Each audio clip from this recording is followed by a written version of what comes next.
ॐ अज्ञानतिमिरन्धस्य ज्ञानाञ्जनशलाकया चक्षुरुन्मिलितं येन तस्मै श्रीगुरवे नमः। श्रीचैतन्यमनोभीष्टं स्थापितं येन भूतले स्वयं रूपः कदा मह्यं ददाति स्वपदान्तिकम्।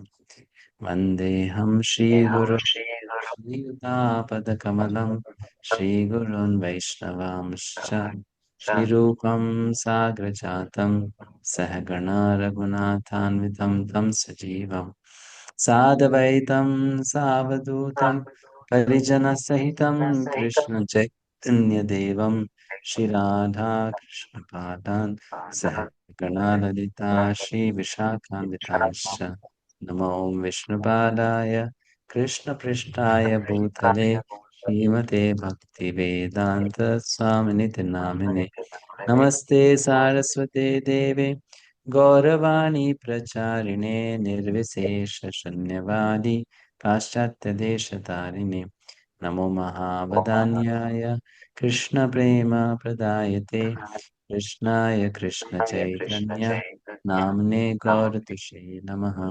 हे कृष्णा करुणा सिन्धो दीनबन्धो जगत्पते गोपेशा गोपिका कान्त राधकान्त नमोऽस्तुते तप्त काञ्चन गौराङ्गी राधिवृन्दावनेश्वरी वृषभानुसुते देवी प्रणमामि हरिप्रिये वाञ्छकल्पतरुभ्यश्च कृपा सिन्धुभ्यैव च पतितानां पावनेभ्यो वैष्णवेभ्यो नमो नमः।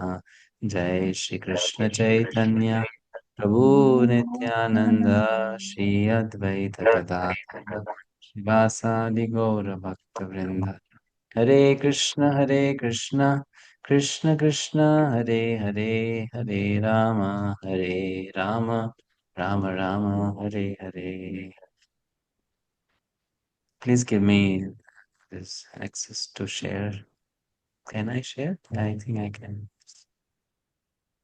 हरे कृष्णा। तो आप सभी का स्वागत है। हमने पिछले 2 सेशंस में इंट्रोडक्शन किया था इस गीता डिप्लोमा कोर्स का और भगवत गीता के बारे में बहुत ही बेसिक चीजें हमने जानी। तो आज से हम फर्स्ट चैप्टर स्टार्ट करेंगे, राइट? लेकिन उससे पहले थोड़ा रिवीजन करते हैं ताकि अ, आपको वो थीम याद रहे जिस जो हम गीता का यहाँ पर लेकर चल रहे हैं। तो क्या आप शेयर कर सकते हैं प्लीज, फर्स्ट सेशन में से या सेकंड सेशन में से आपको क्या याद है जो हमने डिस्कस किया? उसके बाद में हम चैप्टर 1 में एंटर करेंगे। Anything you remember from previous 2 sessions?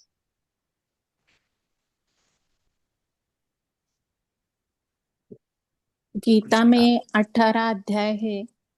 जी, 18 अध्याय हैं और 700 श्लोक्स है 7 श्लोक और है। महाभारत का वो एक पार्ट है गीता। वेरी गुड, महाभारत का पाठ है। यस, और व्यास जी ने लिखा है, गणेश जी से लिखवाया है। वेरी नाइस जी, बहुत और अच्छा। 18 अध्याय में आपने वो छे छे छे जो उनके प्रकार क्या बोलते हैं भाग है वो बताए। जी। और पहले 6 में क्या है तो मैं अर्जुन मैं के बारे में बोला है। 7 to 12 में कृष्ण के बारे में बोला है। और 13 to 18 संसार के बारे में है। वेरी गुड, थैंक यू माता जी। Yes. काफी कुछ याद है आपको उन 2 सेशंस में से। जी, और कोई कुछ शेयर करना चाहेंगे? आपको क्या याद है फर्स्ट 2 सेशंस में से? And there were three parts. The first 6 chapters related to the मैं, as Vilap, Pehchan, Kartavya, and all that. Second hmm section related to Krishna, and the hmm third section related to the Sansar. जी, या माता जी also shared that. Yeah. Correct. Anything else? कुछ और याद है आपको फर्स्ट 2 सेशंस में से? If you remember something else please. अगर आप नोट्स बनाएंगे तो बहुत अच्छा है, या फिर आप रिवीजन करेंगे तो भी बहुत अच्छा है। because if we forget, that means it's not going to help us for long term. तो हम इसको इसलिए हमने नाम कोर्स दिया। कोर्स मतलब आप यहाँ पर सीख रहे हैं, तो इसलिए नोट्स बनाना, रिवीजन करना, उसको अपनी मेमोरी में रखना, दैट्स वेरी इंपॉर्टेंट, है ना। तो ताकि अभी जो हम कॉन्सेप्ट डिस्कस कर रहे हैं, इसके बेसिस में आगे के कॉन्सेप्ट जब डिस्कस होंगे तो आप उसको इजीली समझ पाएंगे, अगर आपको याद रहेगा। करेक्ट। तो ये हमने बहुत कुछ डिस्कस किया था एक्चुअली 2 सेशंस में। हमने ये भी जाना कि पर गीता क्यों हमें पढ़नी चाहिए, फर्स्ट सेशन में डिस्कस किया था, यस। राइट।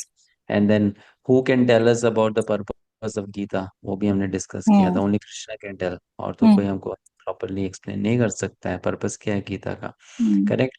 फिर हमने ये भी जाना कि कैसे इंडिविजुअल चैप्टर्स एक दूसरे से कनेक्टेड हम्म। है ना। टोटल 18 चैप्टर्स का एक दूसरे से लिंक क्या है, वो भी हमने जाना था लास्ट सेशन में, है ना। वो डिस्कस हमने किया था। फिर गीता इज लाइक आर, आदि शंकराचार्य गीता को किन से कंपेयर करते हैं, टू होम, रिलेशनशिप में वो कंपेयर करते हैं ना, एक पर्टिकुलर रिलेशनशिप के साथ कंपेयर करते हैं। कौन से रिलेशनशिप के साथ कंपेयर करते हैं वो, मदर के साथ, माँ। अम्बा, माँ। माँ के साथ में, कि गीता मेरी माँ के समान है ना। तो ये भी हमने डिस्कस किया था। So we discussed a lot. अभी आज के सेशन में और आगे के सेशंस में भी बहुत डिस्कशन होगा, इसलिए मेरा आप सभी से रिक्वेस्ट है कि आप थोड़ा सा अटेंटिवली पार्टिसिपेट कीजिएगा, क्योंकि हम 700 श्लोक कवर कर रहे हैं ना, तो थोड़ी तेज गति से कवर करेंगे, और आपका टेंशन नहीं रहेगा, या फिर आप भूल जाएंगे तो फिर आप नेक्स्ट में क्या चल रहा है वो नहीं समझ पाएंगे, है ना। और भगवत गीता का एक स्वभाव है जो हर एक गीता के स्टूडेंट को पता होना चाहिए। वो क्या, कि शुरू में गीता में बहुत स्टोरीज आती है, जैसे फर्स्ट चैप्टर में। बाद में फिर गीता में केवल फिलॉसफी आती है ना। तो अगर व्यक्ति बहुत ध्यानपूर्वक उसको नहीं पढ़ता है, सुनता है, तो हो सकता है कुछ समय बाद में उसको लगे कि now it's getting boring for me, वो थोड़ा सा बोर हो सकता है उसके साथ। इसलिए हमें पहले से ही बहुत अवेयर होकर इसको पढ़ना है या सुनना है, पार्टिसिपेट करना है, then it's going to be, हम एंड तक कर पाएंगे, चैप्टर 18 तक। तो आज हम चैप्टर फर्स्ट स्टार्ट करेंगे। Very important chapter and very interesting chapter of Bhagavad Gita. ये भगवत गीता के एक फाउंडेशन को इस्टेब्लिश करता है। अगर हम चैप्टर 1 समझते हैं तो ही हम आगे के चैप्टर्स भी समझ पाएंगे। वो इसलिए क्योंकि चैप्टर 1 प्रॉब्लम बताता है, और आगे के जो चैप्टर्स हैं वो सॉल्यूशन बताते हैं। तो अगर हम प्रॉब्लम ही अच्छे से ना समझे तो फिर हम सॉल्यूशन कैसे समझेंगे, सॉल्यूशन में तो नहीं समझ पाएंगे ना। तो फर्स्ट चैप्टर बहुत इंपॉर्टेंट है, जहाँ पे अर्जुन जो है उसके मनस्थिति, उसका मेंटल सिचुएशन हमको जानने के लिए मिलता है, right. So it's very very important chapter. मैं स्क्रीन शेयर करता हूँ, आप लोग देख सकते हैं।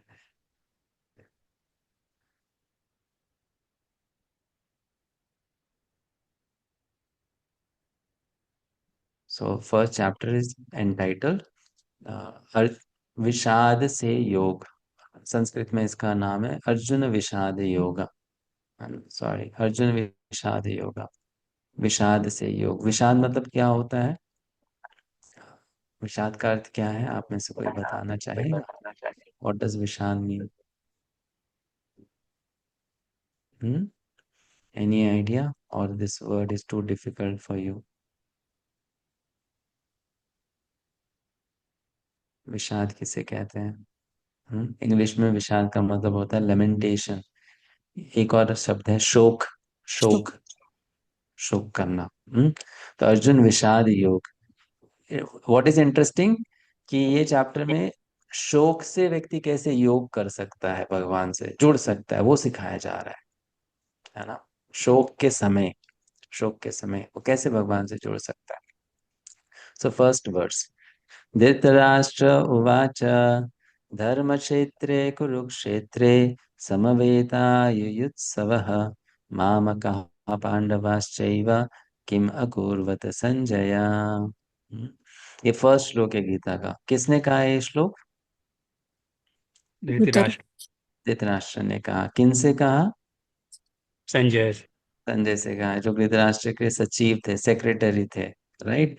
तो व्यास देव जी ने संजय को विशेष दृष्टि प्रदान की थी कि आप सब कुछ जो युद्ध भूमि में होगा वो सुन पाओगे, देख पाओगे, और जो वहां पे लोग के मन में चल रहा होगा उसको भी पढ़ पाओगे, है ना।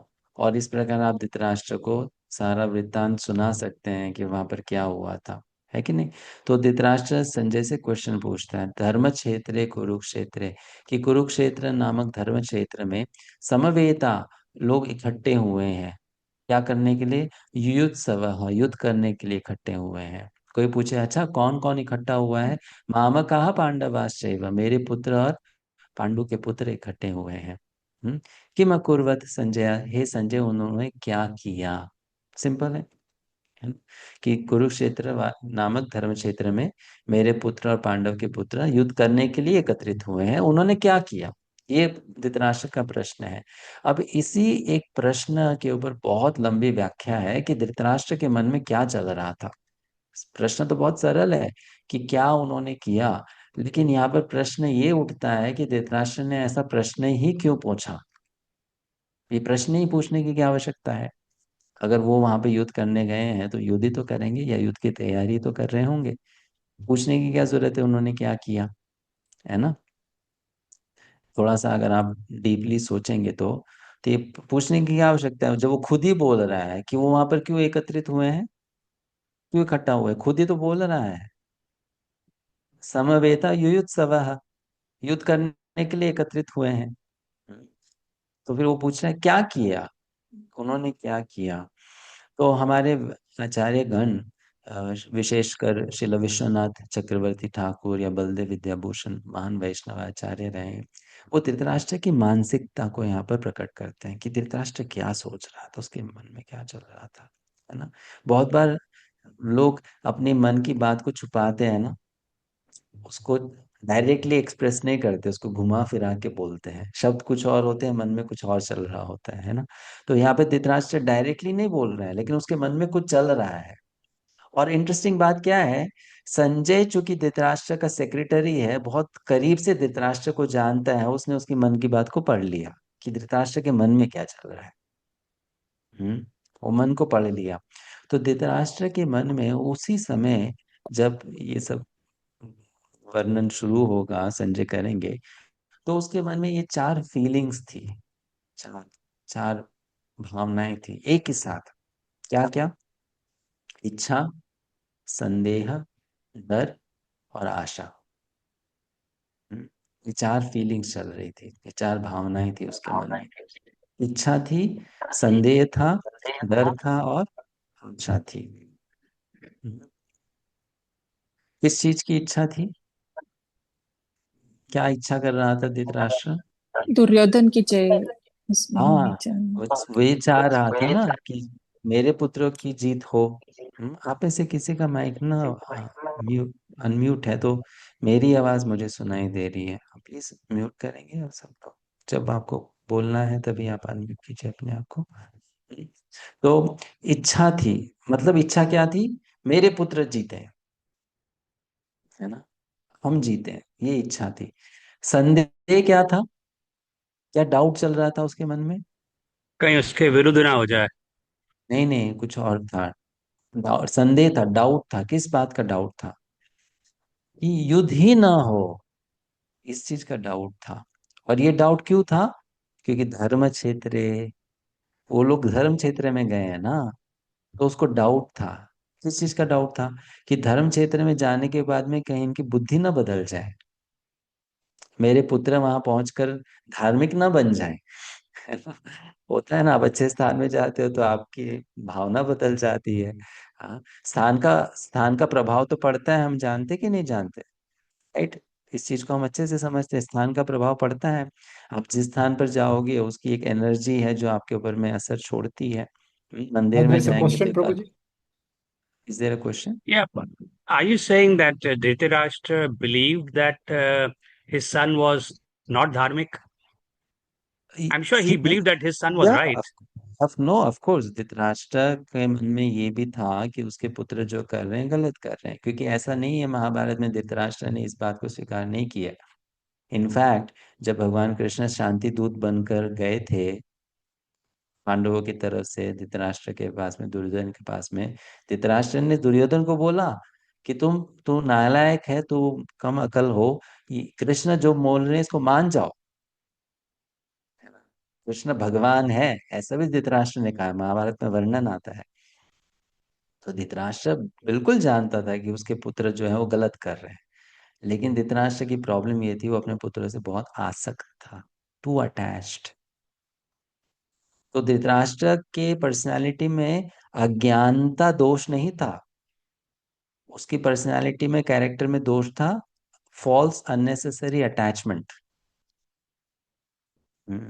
तो उसको डाउट था कि ये धर्म क्षेत्र है, तो धर्म क्षेत्र में तो जो लोग धार्मिक हैं उनको ही सहारा मिलेगा, और जो अधार्मिक हैं उनको तो वहां पर सहारा नहीं मिलने वाला है ना। तो उसको डाउट था कि धर्म क्षेत्र में जाने के बाद ऐसा हो सकता है कि मेरे पुत्र जो अधार्मिक है वो भी धार्मिक बन जाए, और उनके मन में ये विचार आए, क्या युद्ध लड़ना छोड़ो, युद्ध नहीं लड़ेंगे, will not fight, why fight unnecessarily. But the point is, Dhritarashtra को ये स्वीकार नहीं था कि ऐसा डाउट आए, धृतराष्ट्र चाहता था कि युद्ध हो, लेकिन डाउट था उसके मन में, शायद युद्ध नहीं होगा। ठीक है। फिर तीसरा, उसको डर था। किस चीज का डर था? किस चीज का डर था उसको? इस चीज का डर था कि युद्ध नहीं होगा, समझौता हो जाएगा, और उस समझौता के कारण कहीं पांडव जो है, युधिष्ठिर जो है, वो राजा न बन जाए। वो उसको डर भी था, समझौता ना हो जाए कहीं, बिना युद्ध के ही मतलब हमारे हाथ से राज्य चला जाए। और फोर्थ, उसको एक झूठी आशा थी। क्या झूठी आशा थी? कि धर्म क्षेत्र में पहुंचने के बाद पांडव जो सच में बहुत धार्मिक हैं, कहीं उनके मन में अचानक से वैराग्य ना आ जाए और वो बोले, दुर्योधन तुम ही राजा रह जाओ, हम तो जा रहे हैं। तो ये एक आशा भी थी कि अगर ऐसा हो जाए तो बहुत अच्छा है, युद्ध भी नहीं लड़ना पड़ेगा और हम राजा के राजा बने भी रह जाएंगे। तो एक ही समय में धृतराष्ट्र के मन में इतनी सारी बातें चल रही थी, और संजय ये सब कुछ समझ पा रहा था, क्योंकि वो बहुत अच्छे से धृतराष्ट्र के मन को पढ़ सकता था। हाँ। तो यहाँ हम क्या देख पा रहे हैं धृतराष्ट्र की पर्सनालिटी से, कि ये व्यक्ति मन में बिल्कुल स्थिर नहीं है। His mind is not composed, his mind is not calm, and that is the problem for anyone who is too materially attached. कोई भी व्यक्ति भौतिक रूप से बहुत आसक्त होगा, उसका मन शांत नहीं रह सकता, उसके मन में कंप्लीटली ऑपोजिट इमोशंस चलते रहेंगे, कंप्लीटली ऑपोजिट इमोशंस, और वो बहुत फालतू के बेकार के सपने देखता रहेगा। इच्छा बहुत स्ट्रांग है ना, मेरे अनुसार, मेरी इच्छा अनुसार कुछ भी हो जाए, तो फिर वो कुछ भी सोचेगा, ऐसा हो जाए तो बहुत अच्छा है, वैसा हो जाए तो बहुत अच्छा है, फिर उसको डर भी लगेगा अगर ऐसा हो गया तो, है ना। तो ये एक टिपिकल सांसारिक व्यक्ति की मानसिकता को दिखाता है, धृतराष्ट्र का पर्सनालिटी। इसलिए उसका नाम ही है ना धृतराष्ट्र। राष्ट्र मतलब राज्य, धृत मतलब जिसने पकड़ा हुआ है ना, जिसने जबरदस्ती पकड़ा हुआ है, छोड़ना नहीं चाहता है वो, धृतराष्ट्र, है ना, बहुत कस कर पकड़ा हुआ है। ठीक है। तो हमें ये धृतराष्ट्र की मेंटालिटी फर्स्ट वर्ड से पता चलती है। एक्चुअली बहुत लोग ये सोचते हैं कि धृतराष्ट्र तो बहुत हेल्पलेस व्यक्ति था, प्रॉब्लम तो दुर्योधन की थी। ऐसा कुछ नहीं है, प्रॉब्लम दुर्योधन की नहीं थी, प्रॉब्लम धृतराष्ट्र की ही थी, क्योंकि धृतराष्ट्र राजा था, अगर धृतराष्ट्र चाहता तो दुर्योधन को वो रोक सकता था, लेकिन वो पावर यूज नहीं किया, because of too much of attachment, है ना। ठीक है। अभी ये बात संजय समझ गया धृतराष्ट्र के मन में क्या है। तो संजय सबसे पहले धृतराष्ट्र के संशय को दूर करेगा। धृतराष्ट्र ने पूछा, मेरे पुत्र और पांडु के पुत्रों ने क्या किया? ठीक है। तो इसमें दो भाग हैं, मेरे पुत्र ने क्या किया, पांडु के पुत्रों ने क्या किया। करेक्ट। दो क्वेश्चन बन गए ना, मेरे पुत्रों ने क्या किया, पांडु के पुत्रों ने क्या किया। तो मेरे पुत्रों ने क्या किया, संजय उसका रिप्लाई देते हैं श्लोक 2 से लेकर 13 में, 2 to 13। हम्म। और पांडु के पुत्रों ने क्या किया, उसका रिप्लाई संजय देते हैं श्लोक 14 से लेकर 46, इसी चैप्टर में। Which goes on till last verse of Bhagavad Gita. समझ रहे हैं आप? तो संजय बहुत सिस्टमैटिकली रिप्लाई देते हैं इस क्वेश्चन का, दो पार्ट्स में, दो हिस्सों में। फर्स्ट है मेरे पुत्रों ने क्या किया, और नेक्स्ट है मेरे पांडवों के पुत्रों ने क्या किया। That is being answered. Okay. तो अब है मेरे पुत्रों ने क्या किया। संजय जो है वो धृतराष्ट्र के डर को हटाने के लिए बोलता है, दृष्टवा तो पांडवानीकम व्यूढ़म दुर्योधनस्तदा आचार्यम उपसंगम्य राजा वचनम अब्रवीत। बोलते दृष्टवा तो पांडव हानिकम, कि जैसे दुर्योधन ने पांडवों की सेना को देखा, तो उसने क्या किया, उसने बिल्कुल भी वो निराश नहीं हुआ, बिल्कुल भी उसका मन नहीं बदला। वो तैयार हो गया कि हाँ हमको तो युद्ध लड़ना है। हम्म। लेकिन दुर्योधन पांडवों की सेना को देखकर थोड़ा सा हक्का बक्का हो गया था, मतलब थोड़ा सा बोलते ना, शॉक्ड हो गया था। क्यों शॉक्ड हो गया था? उसने एक्सपेक्ट नहीं किया था कि पांडव इतनी बड़ी सेना लेकर आ जाएंगे। हम्म। उसके हिसाब से तो पांडवों की सेना बहुत छोटी होनी चाहिए थी, इतनी बड़ी सेना कैसे आ जाएगी? क्या आप इसको गैस करना चाहेंगे, क्यों ऐसा दुर्योधन सोच रहा था कि पांडवों की सेना छोटी होनी चाहिए, हमारी सेना की तुलना में बहुत छोटी होनी चाहिए? गैस करने की कोशिश कीजिए, क्यों ऐसा वो सोच रहा था?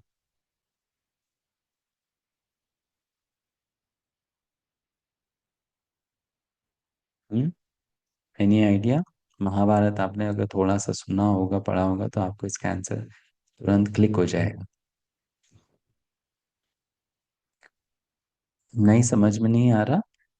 क्योंकि पांडव 12 साल से वन में थे और 1 साल अज्ञातवास में थे, उसके बाद में तुरंत युद्ध हो गया, तो देयर वाज नो टाइम ना।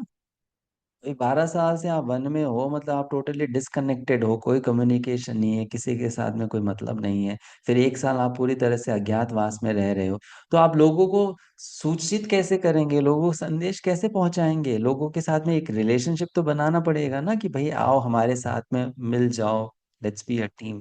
तो दुर्योधन ने सोचा कि हम तो इतने सारे राजाओं के संपर्क में थे, हमारी खुद की सेना को हम तैयार कर रहे थे, ये तो वन में रह रहे थे, तो इनको इतनी बड़ी सेना तैयार करने का समय कैसे मिल गया? And what was the difference? चलो आप जानते हैं कौरव कितने भाई थे, ये तो आप जानते हैं। How many brothers Kauravas? 100. 100। Pandavas? 5. 5। तो रेशियो कितना बनता है? 1 1 एंड is to 20। 20. 1:20। करेक्ट। तो सेना का भी रेशियो कितना होना चाहिए? अगर आप ऐसे कैलकुलेट करोगे तो 1:20 होना चाहिए। करेक्ट। बट कौरवों की सेना 11 अक्षौहिणी थी। अक्षौहिणी मतलब क्या होता है हम अभी तुरंत जानेंगे। और पांडवों की सेना 7 अक्षौहिणी थी। 7। 7:11। 1:20 नहीं, 7:11। मतलब कौरवों की सेना की हाफ से थोड़ी सी ज्यादा। दुर्योधन वाज लाइक शॉक्ड कि इतनी बड़ी सेना कैसे लेकर आ गए, एक्सपेक्ट ही नहीं किया था उसने। अब कोई गेम है, कोई कंपटीशन है, उसमें आप पार्टिसिपेट करने जाते हो, तो आप ओपोनेंट की स्ट्रेंथ को तो जज करते हो ना, कैलकुलेट करते हो कि ओपोनेंट कितना स्ट्रांग है, फिर मैं उसके हिसाब से उसके साथ में compete करूंगा। तो completely was shocked. Now what is one अक्षौहिणी, आप ये देख सकते हैं। तो एक एक अक्षौहिणी सेना में 4 प्रकार के योद्धा होते हैं, जो रथ पे बैठकर लड़ते हैं, हाथी पे बैठकर लड़ते हैं, घोड़े पर बैठकर लड़ते हैं, पैदल लड़ते हैं। ठीक है। तो एक अक्षौहिणी में एक संख्या होती है, 21,870 रथ, 21,870 हाथी, 65,600 घुड़सवार, और 1,09,650 सैनिक। दैट इज वन अक्षौहिणी। कौरवों के पास में कितनी थी? 11। पांडवों के पास कितनी थी? 7। Big, very big. इसलिए दुर्योधन उनकी सेना को देख के थोड़ा सा डर गया। अनएक्सपेक्टेड, है ना। ठीक है। तो वो क्या किया फिर, डर के क्या किया वो अपने आचार्य के पास, कमांडर इन चीफ सेनापति के पास गया, द्रोणाचार्य के पास डिस्कस करने के लिए कि अब क्या करें हम, बहुत बड़ी सेना लेकर आ गए, ये तो एक्सपेक्ट नहीं किया था हमने, है ना। ठीक है, आप लोगों को समझ में आ रहा है ना, हम श्लोक आफ्टर श्लोक का जो देख रहे हैं। तो वो अपने आचार्य द्रोणाचार्य के पास गया और बोला, पश्यतांग पांडुपुत्राणाम आचार्य महतीम चमुम यूणाम द्रुपद पुत्रेण तव शिष्येन धीमता। कि आप देखो, किसको देखो, पांडु के पुत्रों को देखो, है ना। देखो कितनी बड़ी सेना लेकर आए हैं, देखो तो सही, है ना। पश्यतांग पांडुपुत्राणाम, हाँ। और ये सेना को किसने आयोजित किया है, आपके ही शिष्य ने आयोजित किया है, जो द्रुपद का पुत्र है। द्रुपद और द्रोणाचार्य के बीच में शत्रुता थी, है ना। तो फिर आपके ही शत्रु के पुत्र ने वो ऑपोजिट साइड की सेना को रचा है, ऐसा गुस्सा दिलाने के लिए, क्रोध दिलाने के लिए द्रोणाचार्य को ऐसा कहा। और फिर वो पांडवों की सेना में जितने भी योद्धा थे, बड़े बड़े योद्धा थे, उसका नाम गिनाता है और उनकी ताकत को बताता है। ठीक है। Prabhuji, sorry, if हाँ। you can explain more, why Drone get angry to yes, uh, yes, yes. hear the word Drishtadyumna? Okay, ठीक है। तो द्रोणाचार्य को गुस्सा क्यों आएगा, तो इसके पीछे कथा है।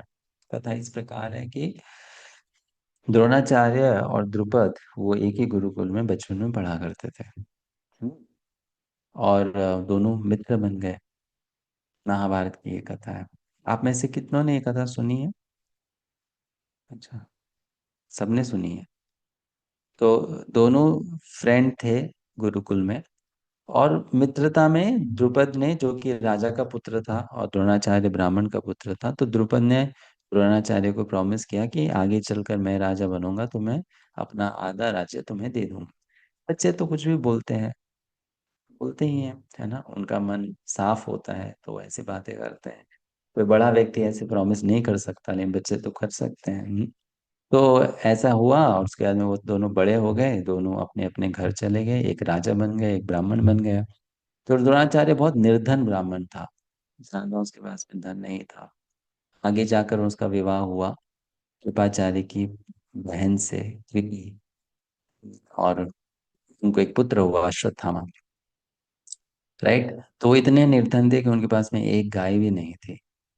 अश्वत्थामा जब अपने मित्रों के साथ खेलता था, तो वो अपने मित्रों को गाय का दूध पीता हुआ देखता था, तो उसके भी मन में इच्छा होती थी कि हमें भी गाय का दूध पीना है।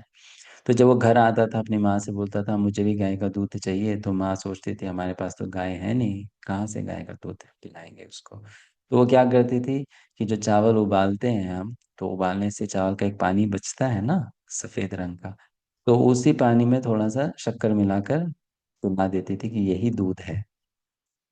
तो अश्वत्थामा एक दिन अपने मित्रों के पास गया और बोला कि मैंने भी आज गाय का दूध पिया। तो वो बच्चे बोले कि अच्छा, तुम्हारी माँ ने तुम्हें मूर्ख बना दिया, वो गाय का दूध नहीं था, वो तो चावल का पानी था, तुम्हारे पास तो एक गाय ही नहीं है। तो अश्वत्थामा को बहुत चोट पहुंची, वो अपनी माँ के पास रोता रोता आया। तो अश्वत्थामा की माँ ने द्रोणाचार्य से कहा कि आप कैसे पिता हैं, आप अपने बच्चे को गाय का दूध तक नहीं दे सकते। और मैंने आपसे सुना है कि बचपन में आपके जो मित्र थे वो महाराज द्रुपद थे, तो आप वहां जाओ ना, राजा से एक गाय मांग लो। आप ब्राह्मण हो, राजा का कर्तव्य होता है कि वो ब्राह्मणों की देखभाल करे। तो दुराचारी ये सुनकर अपने मित्र द्रुपद के पास जाता है। आगे आपको पता है, कहानी पता ही है ना। वो जब दरबार में पहुंचता है तो द्वारपाल उससे पूछता है आपकी पहचान क्या है, तो द्रोणाचार्य बोलता है मैं द्रुपद के बचपन का यार हूँ, दोस्त, है ना, द्रुपद से मिलने आया हूँ। तो जब ये परिचय संदेश अंदर ले जाया जाता है, तो द्रुपद तुरंत बोलते हैं कि कौन सी दोस्ती, दोस्ती तो समान के लोगों में होती है। मैं कहाँ राजा, तुम इतने निर्धन, कैसी दोस्ती, हमारे बीच में कोई दोस्ती नहीं है। और द्रुपद ने कहा अगर तुम एक ब्राह्मण बनकर आते ना, तो मैं तुम्हें एक क्या बहुत सारी गाय देता, लेकिन तुम चूंकि ये मैं तुम्हारा दोस्त हूँ ये बनकर आए हो, तो मैं तुम्हें कुछ नहीं देने वाला। राइट। इससे द्रोणाचार्य के अहंकार को बहुत चोट पहुंची। ऐसे कैसे। और उनको एक बदले की भावना मन में आ गई, प्रतिशोध लेने की, कि अच्छा मैं तुम्हें दिखाऊंगा। तुम बोलते हो ना दोस्ती समान के लोगों में होती है, I show you one day. ठीक है। तो फिर द्रोणाचार्य जो है वो वहां से बहुत गुस्सा होकर निकलता है। वो वन से जा रहा होता है तो उसकी भेंट ये कौरवों और पांडवों से हो जाती है। उस समय ये सब बाल अवस्था में थे, छोटे थे। तो द्रोणाचार्य उनकी सहायता करते हैं, और उस सहायता के कारण वो बहुत आकर्षित होते हैं। तो वो अपने पितामह भीष्म के पास जाकर बोलते हैं, आज हमें वन में एक बहुत ही अच्छा गुरु मिला, इज वेरी एक्सपर्ट, आप क्यों नहीं उनको हमारा टीचर बना देते हैं, मार्शल आर्ट टीचर, मतलब वो हमें युद्ध कला सिखाए। तो भीष्म जानते थे, द्रोणाचार्य को नाम सुना था, तुरंत अनुमान लगा लिए कि आप द्रोणाचार्य से मिले होंगे। सो ही वॉज अपॉइंटेड। फिर द्रोणाचार्य ने कौरवों और पांडवों को युद्ध कला सिखाई।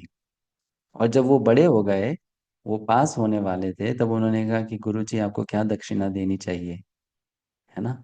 तो द्रोणाचार्य ने कहा कि जाओ द्रुपद को हरा कर लाओ। तो कौरव जानते हैं वो तो हार जाते हैं, वो नहीं हरा पाते द्रुपद को।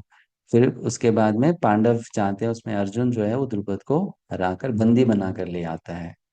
और जब बंदी बनाकर लाता है, तब द्रुपद एक गुलाम हो गया, क्योंकि हार गया, है ना। और द्रुपद की जो भी संपत्ति थी वो सब द्रोणाचार्य की हो जाती है। तो फिर द्रोणाचार्य द्रुपद को बोलता है कि तुमने कहा था मित्रता समान के लोगों में होती है ना, तो ये राज्य जो मैंने तुमसे जीता है, इस राज्य का मैं आधा हिस्सा तुम्हें देता हूँ, और फिर मैं तुम्हें अपना मित्र बनाता हूँ। This was like an insult, big insult. Drupad उस इंसल्ट के अग्नि को अपने हृदय में जलता हुआ लेकर वहां से जाता है, और फिर वो एक यज्ञ करता है कि मुझे ऐसा पुत्र चाहिए जो द्रोणाचार्य को आगे जाकर मारेगा। ठीक है। उस यज्ञ से दो लोगों का जन्म होता है, धृष्टद्युम्न और द्रौपदी। हम्म। फिर जब ये धृष्टद्युम्न का जन्म होता है, तभी आकाशवाणी होती है कि यही व्यक्ति द्रोणाचार्य के मृत्यु का कारण बनेगा। और ये बात सब जगह फैल जाती है कि ऐसा होने वाला है। बाद में द्रुपद इस धृष्टद्युम्न को द्रोणाचार्य के पास ही भेजते हैं एज ए स्टूडेंट। द्रोणाचार्य का हृदय देखिए, मतलब ब्राह्मण उस समय कैसे हुआ करते थे। नो प्रॉब्लम, आओ मैं तुम्हें सिखाऊंगा। सिखाते भी है उसको, कला भी सिखाते हैं। आजकल कोई मिलेगा ऐसा व्यक्ति, मिलना ही ऐसा मिलना नामुमकिन है ना? तो वो उनको सिखाते हैं। तो वही बात को अब यहाँ पर दुर्योधन ला रहा है कि आपके ही शत्रु के पुत्र धृष्टद्युम्न ने वो सेना के व्यू को रचा। ठीक है, Sorry, so this is Prabhuji. The Can I ask everyone to unmute the camera so that we can communicate and interact? On the video. Hare Krishna. Can you please unmute your cameras? It is like talking to a. Thank you. तो इस प्रकार ये घटना हुई। तो जब दुर्योधन ने ऐसा द्रोणाचार्य को कहा, वो द्रोणाचार्य को गुस्सा क्रोध दिलाना चाहता था, ताकि द्रोणाचार्य के हृदय में पांडवों के प्रति किसी प्रकार की सद्भावना न रहे। युद्ध करना है ना, तो लेकिन द्रोणाचार्य तो पांडवों को बहुत पसंद करते थे। तो इस प्रकार दुर्योधन कोशिश करता है, और फिर वो विपरीत सेना की ताकत बताता है। श्लोक आप देख सकते हैं, जो यहाँ पर हमने श्लोक का नंबर दिए हैं, ये उस पर्टिकुलर श्लोक के सब्जेक्ट को बताता है। तो यहाँ पे श्लोक क्या है, 4 to 6। 4 to 6 में विपरीत सेना के ताकत का वर्णन है। ठीक है। हम हर एक श्लोक तो नहीं लेंगे ना इस पूरे चैप्टर में।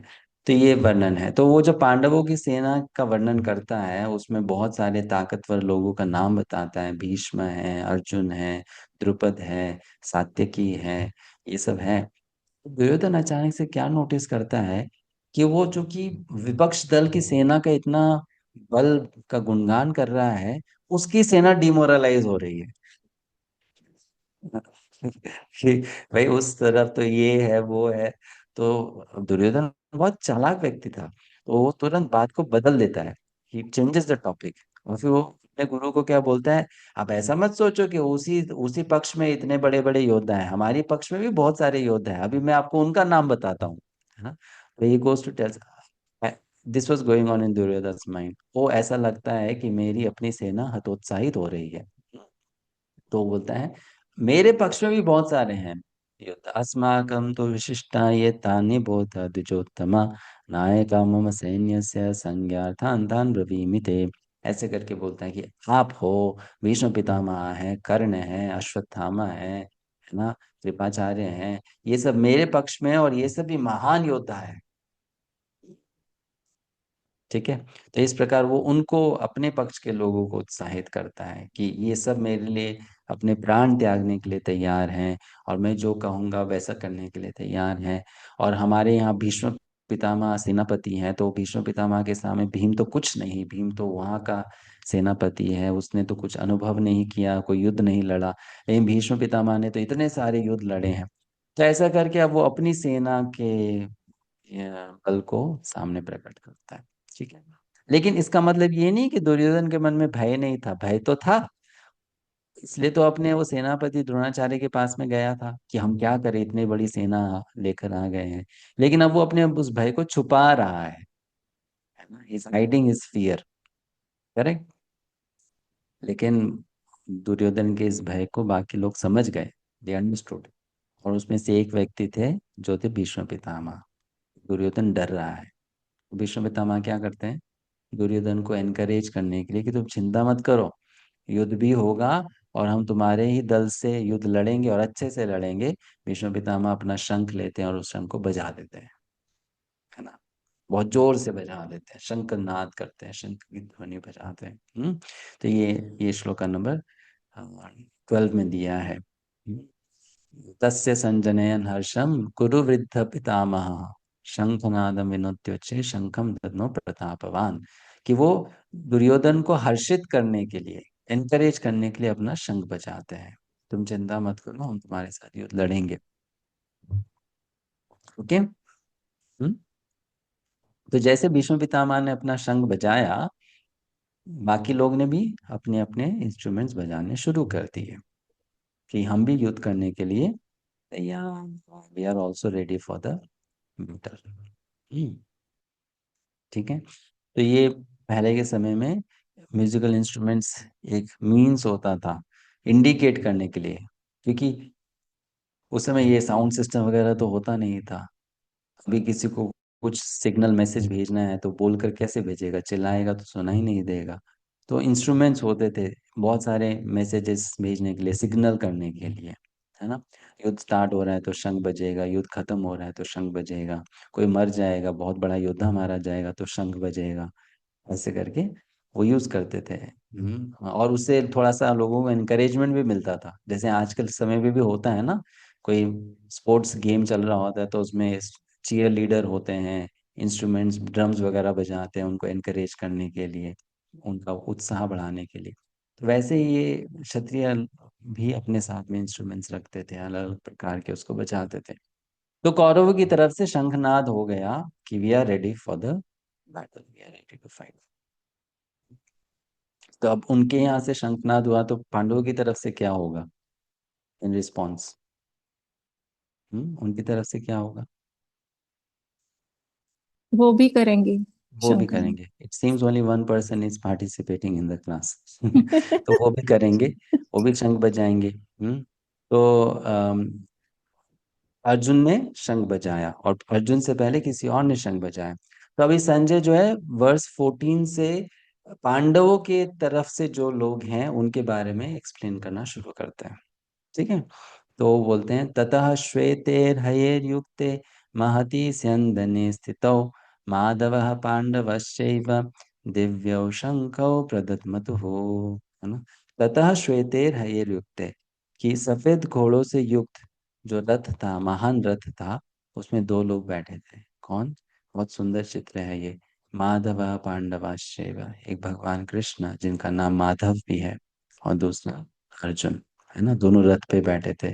और उन्होंने क्या किया, अपने दिव्य शंखों को बजा दिया, बहुत जोर से बजा दिया। दिव्य शंखौ प्रदद्मतुः।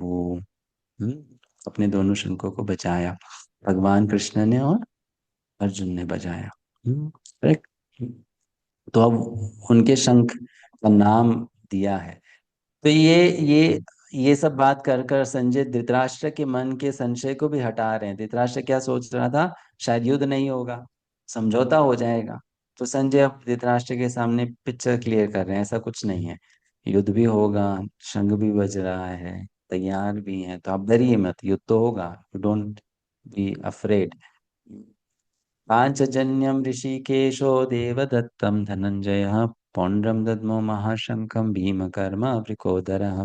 ऐसे करके वो संजय जो है वो पांडवों के पक्ष में जो महान महान योद्धा थे उनके शंखों का नाम बताते हैं। भगवान कृष्ण के शंख का नाम है पांचजन्य। अर्जुन के शंख का नाम है देवदत्त। देवदत्ता। ऐसे करके अलग अलग योद्धाओं का शंखों का नाम है, तो वो उसको बताते हैं। पहले के समय ये एक हमारी वैदिक संस्कृति हुआ करती थी कि हम वस्तु को भी बहुत सम्मान देते थे। आज का जो कल्चर है वो क्या है, हम व्यक्ति को भी सम्मान नहीं देते हैं, वस्तु को तो छोड़िए, है ना, हम इंसान को भी सम्मान नहीं देते हैं। पहले क्या होता था, व्यक्ति वस्तु का भी बहुत सम्मान करता था। जैसे आप सभी तो भारत में जन्म लिए हैं, भारतीय हैं, आपको पता है बचपन में हम स्कूल में भी जाते थे, अपनी पुस्तक को अगर वो पुस्तक हमारे पैर से छू जाती थी तो हमको दादा दादी बोलते थे, मम्मी पापा बोलते थे कि नहीं ये सरस्वती देवी है, विद्या देवी है, आप पुस्तक का अपमान नहीं कर सकते हैं, पैर नहीं छू सकते उनको, क्षमा मांगो। सिखाया होगा ना, बोला होगा, आपको भी बताया होगा ये चीज, है ना।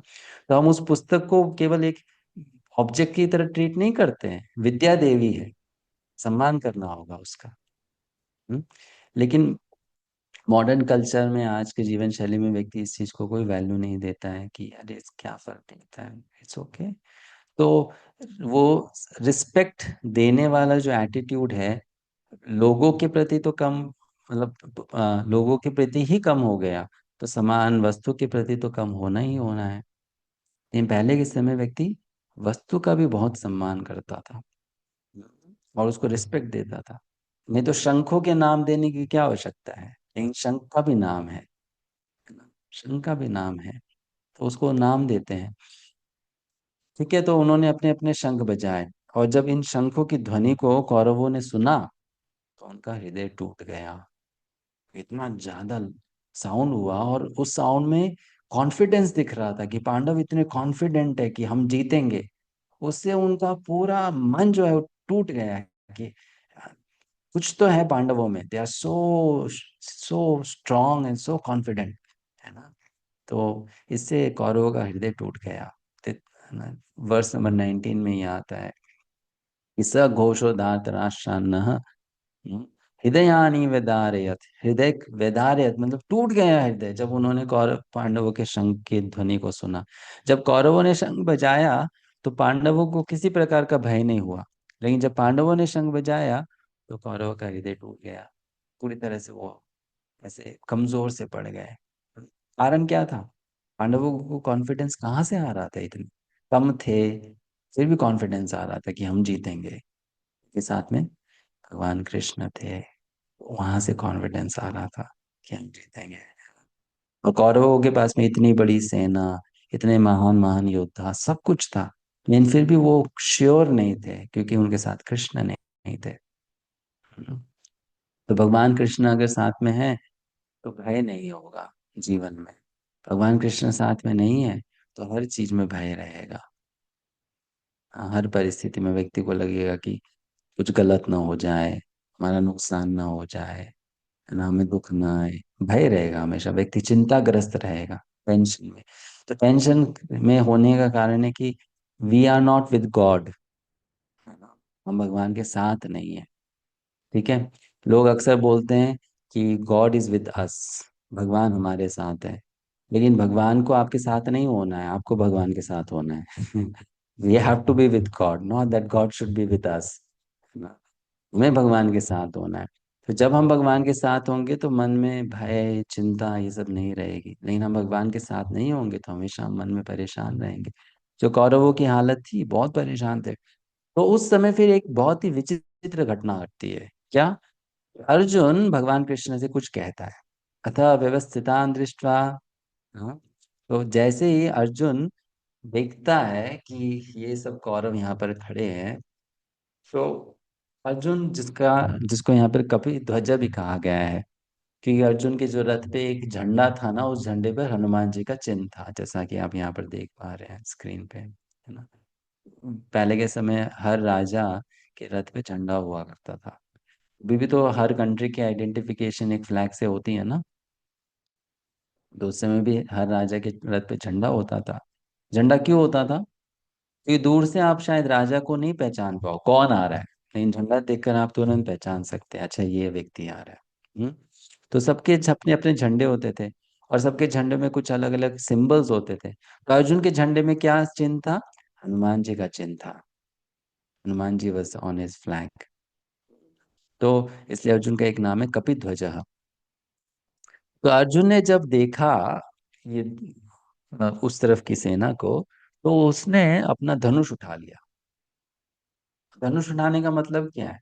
हम युद्ध करने के लिए तैयार है ना। और फिर धनुष उठाकर वो भगवान कृष्ण को क्या बोलता है? अब ऐसा करो, अब मेरे इस रथ को ना दोनों सेना के बीच ले जाकर खड़ा कर दो। Take my chariot and place it between the two armies. तो अब भगवान अर्जुन से पूछ सकते हैं, भाई क्यों जाना है बीच में? युद्ध करना है तो यहीं से करो ना, वो तो डेंजर जोन है। वहां कैसे बीच में जा सकते हो विदाउट एनी प्रोटेक्शन? आप जहां पर आपको खड़ा होना है वहीं पे खड़े रहिए, यहीं से युद्ध कीजिए, बीच में क्यों जाना है? तो अर्जुन बोलते हैं कि मैं देखना चाहता हूँ कि कौन कौन युद्ध करने के लिए आया है। आई वॉन्ट टू सी तुत्समानानवेक्ष्य हम यही तत्र समागताः धातराष्ट्रस्य दुर्बुद्धेर युद्धे प्रिय चिकीर्षवः। कि ये जो धृतराष्ट्र का दुर्बुद्धि पुत्र है दुर्योधन, इसको इसके पक्ष में लड़ने के लिए कौन कौन आए हैं, कौन कौन इसका सहयोगी बनकर आया है, मैं देखना चाहता हूँ। तो अर्जुन बेसिकली ये देखना चाहता था कि ये लोग कितने ईगर हैं युद्ध करने के लिए, means how how determined they are, देखना चाहता था। क्योंकि अर्जुन युद्ध नहीं चाहता था। वास्तविकता में पांडव युद्ध नहीं चाहते थे, वो सोच रहे थे कि फायदा बेकार में युद्ध क्यों लड़ना है, अगर समझौता करके काम बन जाए तो युद्ध क्यों लड़ना है। तो वो चेक करना चाहता कि ये लोग कितने डिटरमिन्ड है कि युद्ध होना ही चाहिए। इसलिए वो भगवान से बोला कि आप मेरे रथ को दोनों सेनाओं के बीच ले चलो। हम्म, ऐसा अर्जुन ने भगवान से रिक्वेस्ट किया। सेनयोरुभयोर्मध्ये रथम स्थापयामेच्युत यावदेता निरीक्षेऽहं योद्धु कामान् अवस्थितान। मैं देखना चाहता हूँ जो सभी यहाँ लड़ने के लिए आए हैं, मैं उन सभी को देखना चाहता हूँ कौन कौन लड़ने के लिए आया है। ठीक है। तो ये अर्जुन की क्वेरी है यहाँ पर, उसकी इच्छा है। तो संजय फिर अब कहते हैं, एवं उक्त्वा ऋषिकेशो गुणाकेशेन भारत सेनयोरुभयोर्मध्ये रथम स्थापयामेच्युत। संजय अब कहते हैं, भगवान कृष्ण से जब अर्जुन ने ऐसा कहा, तो भगवान कृष्ण ने उस रथ को दोनों सेनाओं के बीच में रख दिया, चला कर ले गए और दोनों सेनाओं के बीच में रख दिया। ठीक है। अभी आप अगर उस कुरुक्षेत्र की युद्ध भूमि में होते, मान लीजिए कौरवों की तरफ से होते या पांडवों की तरफ से होते, है ना, या आपको एरियल व्यू होता, आप ऊपर हेलीकॉप्टर से देख रहे होते इस पूरे युद्ध भूमि को और इस सेना के अरेंजमेंट को। तो अर्जुन ने जब ऐसा भगवान से कहा कि मेरे इस रथ को सेना के बीच में ले जाओ, आप इस चीज को देखते तो आपके मन में क्या बात आती? थोड़ा सा इमेजिन कीजिए, व्हाट वुड यू थिंक अगर आप ये देख रहे होते? हम्म? जैसे कोई क्रिकेट मैच चलता है तो कमेंटेटर होता है ना, आप भी अगर मान लीजिए कमेंटेटर होते वहां पर, तो आप क्या कमेंट्री करते इस particular? And is he trying to come to an agreement or not fighting the war? That could be one option. And the ठीक है। other option, as he himself says, he wants to see who he is fighting. Okay, लेकिन मान लीजिए कि ये तो आपको पता चल गया कि अर्जुन ऐसा बोल Ah, रहा है, अगर आपको पता नहीं होता फिर? so that's the first option, what I said. Maybe he's trying to go there and meet with somebody and try to not start the war. Okay. As an लेकिन वो observer, तो I would come to लेकिन that conclusion. लेकिन वो तो उस तरफ गया ही नहीं ना। वो तो रथ को भगवान को बोला बीच में रख दो, तो भगवान रथ लेकर आए और बीच में रख दिया। वो उस तरफ तो गया ही नहीं किसी से बात करने के लिए, अब नेगोशिएशन करने के लिए तो बात करनी पड़ेगी। तो अगर Well, he आप thought मान लीजिए, maybe both go halfway and meet halfway, and लेकिन उस साइड से तो कोई आया ही नहीं, तो देख उसके रहे हैं बाद ना। हुआ वो। हाँ, तो मान लीजिए आपने ये भी देख लिया कि हम्म, अर्जुन रथ लेकर बीच में आ गया और उस तरफ से कोई नहीं आ रहा, उस समय आप क्या, अभी आप, मैं आपको अज्यूम इमेजिन करने बोल रहा हूँ, मतलब आपको कुछ नहीं पता है अर्जुन क्या भगवान से बोल रहा है, अर्जुन क्या सोच रहा है, अर्जुन के मन में क्या चल रहा है। अगर आप एक अनबायस्ड वहां पे ऑब्जर्वर होते तो आपके मन में क्या बात उठती उस समय, क्या मन अर्जुन में आ। अर्जुन क्या चाहता है, ऐसे मुझे तो हाँ, लगता। आप उस समय बहुत शॉक्ड हो जाते हैं ना, ये क्या यस। कर रहा है अर्जुन, हाँ, what is he yes. Doing, what is he doing, ये क्या करना चाहता है भाई। सबसे पहले तो you would be very shocked कि व्हाट इज ही डूइंग, ये क्या मतलब हुआ, तुम अपनी सेना का पूरा प्रोटेक्शन गार्ड को छोड़कर तुम ऐसे अकेले बीच में आ गए। क्योंकि जो सेना होती थी उसमें ऐसा नहीं होता था कि योद्धा अकेले खड़ा है, उसके चारों तरफ में एक शील्ड होता था, there was many warriors would guard that particular warrior.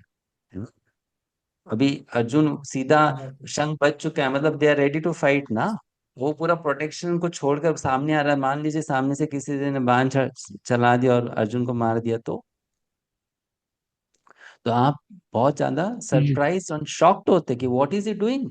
तो जैसे आप शॉक्ड होते हैं ना, वहां पर भी सब लोग शॉक्ड हो गए थे, what is he doing, what does he want to do, क्यों आ रहा है इधर, क्या करना चाहता है, तो पागलपन कर रहा है, it's crazy, you know. So this people they themselves did not understand, वो समझ नहीं पाए और बस देख रहे थे ये क्या चल रहा है, ये क्या कर रहा है, ऐसा तो होता नहीं है, this is not how it happens. ठीक है। तो अर्जुन वहां पर पहुंच गया और अर्जुन ने भगवान से क्या कहा था, मैं देखना चाहता हूं कि दोनों पक्ष में कौन कौन आया युद्ध करने के लिए, देखना चाहता हूँ। तो this is where what happens, कि भगवान यहाँ पर एक अर्जुन के मन में एक वो ले आते हैं, बोलते हैं क्या कहते हैं, अज्ञानता का पर्दा ले आते हैं। हम्म। और यहाँ पर फिर अर्जुन का मन थोड़ा बदलने लगता है, because of which Arjun becomes confuse. और फिर अर्जुन प्रश्न भगवान के सामने रखता है और फिर उस प्रश्न का उत्तर देते हुए कि कृष्ण जी गीता पूरा सुनाते हैं अर्जुन को। हम्म। तो अब क्या हुआ, जैसे अर्जुन ने ऐसे कहा कि कौन आया मैं देखना चाहता हूँ, तो भगवान कृष्ण रथ को ले चले। वेरी इंटरेस्टिंगली हमें ये पता होना चाहिए कि ये जो कुरुक्षेत्र में दोनों सेनाएं खड़ी थी, ये कोई छोटे से जगह में नहीं खड़ी थी, है ना। इट वॉज ह्यूज आर्मी, और वो बहुत लंबे दूरी तक खड़ी हुई थी। हम्म, ठीक है, बहुत लंबे स्ट्रेच तक खड़ी हुई थी ये जो सेना थी। तो भगवान ने क्या किया, जानबूझकर वो अर्जुन के रथ को उस पोजीशन पे लेकर गए जहां से अर्जुन भीष्म पितामह को, द्रोणाचार्य को और कृपाचार्य को एकदम सामने देख सके। कि took his chariot right in front of them, ताकि अर्जुन को अब क्या हो, मन में ये डाउट आए, इनके साथ मैं कैसे लड़ सकता हूँ, how can I fight with them, you know. That reality hits him very hard from that point. I have to fight with these people. They are very dear to me. I love them so much. One is my grandfather, one is my teacher, जिन्होंने मुझे सब कुछ सिखाया है। कृपाचार्य भी उनके गुरु में से एक थे, इन्होंने सब कुछ हमें सिखाया है, मुझे इनसे लड़ना होगा। तो भगवान ने ये एक स्ट्रैटेजी रखी, वो अर्जुन के रथ को बिल्कुल वहां ले गए। भीष्म द्रोण प्रमुक्तः सर्वेषां च महिक्षिताम्। और भगवान अर्जुन को क्या बोलते हैं, तुम ये पूछ रहे हो ना कौन आया है यहाँ पर, अर्जुन सबको तुम जानते हो, तुम्हारे ही घर वाले आए हैं सब। No one is your enemy here, कोई तुम्हारा शत्रु नहीं है, सब तुम्हारे घर के ही है। कोई तुम्हारा दादा जैसा है, कोई तुम्हारे पिता जैसा है, कोई तुम्हारा भाई है, कोई तुम्हारा मामा है, कोई तुम्हारा चाचा है, कोई तुम्हारा शाला है, कोई तुम्हारा गुरु है, कोई तुम्हारा पुत्र है, कोई तुम्हारा मित्र है, सब तुम्हारा पूरा, your whole family, your whole dynasty is here, है ना। बेसिकली भगवान अर्जुन को ये बोलकर अर्जुन इमोशनल हो गया ये सुनकर, मेरे परिवार वाले, my own family people have come here, लड़ने के लिए, to fight with each other, उसके लिए, for money, for wealth, for kingdom, for material happiness, इन चीजों के लिए, अपने ही को मारने के लिए हम तैयार हो रहे हैं। That's where Arjuna becomes very disturb, है ना। ये तो इस चैप्टर का ये मिडिल सेक्शन है, हाफ सेक्शन है। नेक्स्ट हाफ हम नेक्स्ट क्लास में कंटिन्यू करेंगे। It's time now. आपका कोई क्वेश्चन है या कमेंट है तो आप शेयर कर सकते हैं।